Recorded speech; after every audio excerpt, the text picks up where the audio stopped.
when we went through our crisis, like I said, it shook us to the foundation of our faith. And you think sometimes that as a Christian, you're not supposed to say, oh, I doubted, or I had fear, or I had different things. But the thing about that is when you realize that you are a human being inside a human body, you realize how weak our flesh can be and how weak our minds can be without Christ. So it's then I realize that I have to lean on God, because I say, look, I have nowhere else to go. It's like the proverbial saying that you are at the end of your rope. And the truth is, when you've come all the way down, the rope is finished, there's nowhere else to go again, and you have nowhere else to look but God.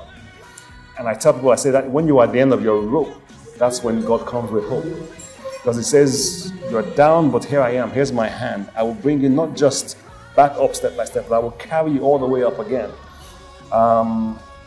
So what helped us when we went through our trial? We were down, we were out.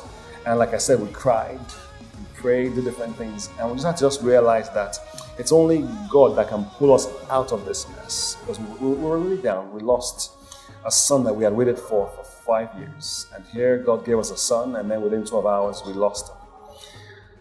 Coming back and realizing, okay, God, we have nowhere else to go. It's only you now. And then we began to pray, began to worship. We began to just fill our house with music that would lift our spirits up. And then realize that, okay, now that this is it, we just have to just move on and continue. And so, having known that, the words I said yesterday, you either believe God and you live, or you doubt Him and die. There are two extremes, but those are the only two choices. There's no middle point where we say, well, I believe you today, I don't believe you tomorrow. He said, look, I have no choice. God, I believe you. You brought us to this point, and we believe that we can come out of it. So God, whatever it takes to get us to the other side of this, please do. And then let Him work. And so for us, it was believing God and saying God will give us another child. And God blessed us with one son, then a second son, then a third son. And all these 3 children came naturally without us trying the extra miles of going different ways. Just because we said, okay, God will believe you, we have nowhere else to turn. Now bring us out. And I want to tell our audience too that God can do the same thing for you. You may be down to the point where you don't know what else to do, whether it's your house rent, or it's somebody you owe, or whatever it might be. Tragedies are real. But the good thing about it is that faith in God is also real. And I tell people this, that faith does not deny the facts. Faith just supersedes the facts. So I may say, okay, I'm sick, I have cancer. I'm not going to deny it and say, oh no, I don't have cancer. No, it's there, but cancer does not have me.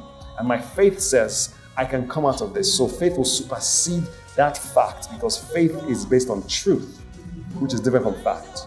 So that's what I want to tell people is that, yes, the fact might be that you are this, you have that, you have this. But the faith tells me I can come out of it. I can do more. I can believe God for healing. I can believe God for prosperity. I can believe God to bring me out of this situation and into what He has spoken.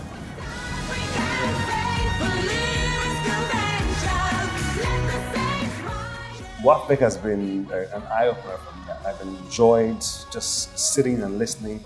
I'm speaking in the afternoon sessions, but I come in the morning so I can just listen and hear and just be blessed. Because the truth is, every pastor needs a pastor. Every minister needs to hear and receive from God as well all the time too. You can't go and watch TBN all the time, but just come and listen and just hear live. Let God speak to you and just wash you with new ideas, new thoughts, just refreshing. So I would tell people, WAFBEC for me has been a great time of refreshing. And I would encourage anyone who has never been to one before, get the app, listen to it on the radio, but come if you can and listen live. It's a whole different experience. That's the first thing I would say. Make sure that you're always here. And the second thing I would say, I've enjoyed just watching the spirit of excellence, the spirit of just of preparation, and how everything has been planned so well. And it's just a lesson how much God's people can do and should do. We should be the example of excellence. We should be the example of what God wants to show the world what His people should be like. The world should look at us for what they should do. If you look at the book of Daniel, and I'll close with this, we're talking in our ministry right now about the spirit of relentless excellence. Look at the book of Daniel. Daniel Daniel 6 says that Daniel had an excellent spirit in him. And so every king that came into the country where he was held captive asked for who was the best person, who was the wisest person. And they kept pointing back to Daniel.